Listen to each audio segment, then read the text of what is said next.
Welcome back, EDP students. In this video we will be looking at bounce.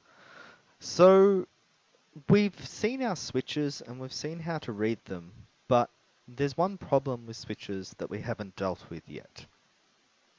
So in the labs we're using tactile switches, and these switches have a little metal disc inside them.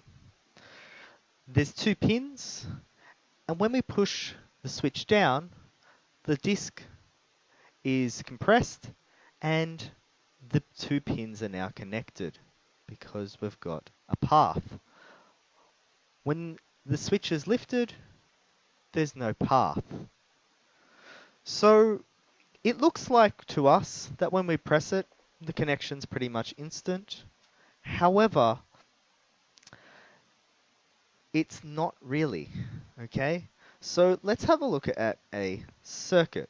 So here we've got one end of the switch connected to VCC, we've got a pull down resistor to ground, and then we're going to measure this point here. So we'll start with the switch disconnected, and then we'll press the switch. Now, what actually happens is that we actually get a bounce on the switch. So this means that we get basically some connection and then not connection, then some connection, then not connection, then some connection, then not, until it finally makes a good connection. Now, we don't see this, okay?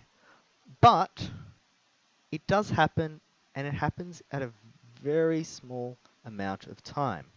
So for example, on our tactile switches, it's usually less than 3 milliseconds. Now, the time of the bounce will depend on the type of switch and if the switch is faulty as well. So if you've got a switch with a big spring, it might have a lot more bounce.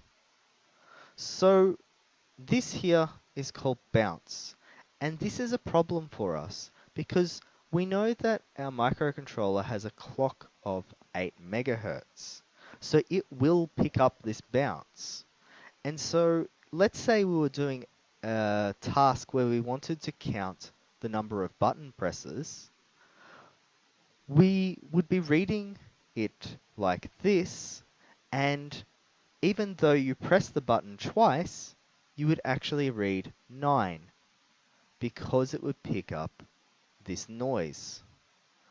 Alright, in the next video we'll look at dealing with this and how to fix this, and that's it.